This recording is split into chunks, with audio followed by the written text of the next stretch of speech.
প্রথম ম্যাচ জয়ের পর এবার সিরিজ জয়ের মিশনে পাকিস্তানের বিপক্ষে আবারও শক্তিশালী একাদশ নিয়ে মাঠে নামছে বাংলাদেশ ক্রিকেট দল। পাকিস্তানকে দীর্ঘ 11 বছর পর সিরিজ হারানোর সুযোগ শান্তদের কাছে।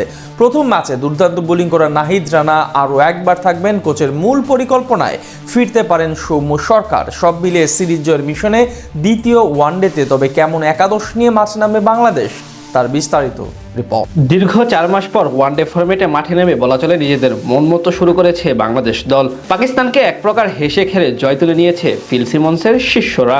মিরপুরের নাহিদ রানার অগ্নিঝরা বোলিংয়ের সাথে তানজিদ তামিমের দুর্দান্ত ব্যাটিং, এই দুইয়ের কাছে পাত্তাই পায়নি সফরকারী পাকিস্তান ক্রিকেট দল। এমন জয়ে এখন 3 ম্যাচ সিরিজে 1-0 ব্যবধানে অলরেডি এগিয়ে গেছে স্বাগতিকরা। সেখান থেকে 11 বছর পর শাহিন আফ্রিদিদের বিপক্ষে সিরিজ জয়ের মিশনে দ্বিতীয় ওডিআইতে মাঠে নামবে টিম টাইগার্স, যার জন্য সাজানো হচ্ছে নিজেদের সেরা শক্তিশালী একাদশ। প্রথম ম্যাচে বাংলাদেশের একাদশ নির্বাচনে সবচেয়ে বেশি প্রশ্ন উঠেছিল সৌম্য সরকারকে নিয়ে। তার জায়গায় সুযোগ পান তানজিদ তামিম।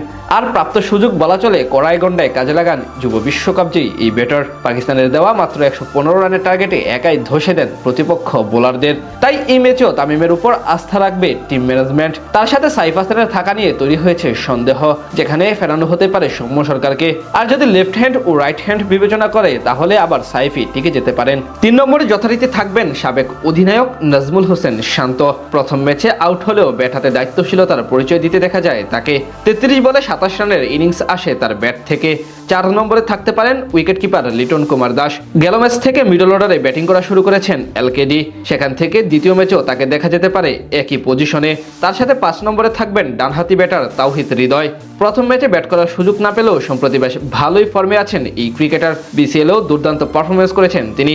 ফাইনালে খেলেন 90 ঊর্ধ্ব ইনিংস। সেই সুবাদে এই সিরিজে মিডল অর্ডারে বাড়তি দায়িত্ব থাকবে হৃদয়ের কাঁধে। এছাড়া ব্যাটিং অর্ডারে আরও দেখা যেতে পারে দীর্ঘদিন পর জাতীয় দলে প্রত্যাবর্তন করা বামহাতি আফিফ হোসেন ধ্রুবকে।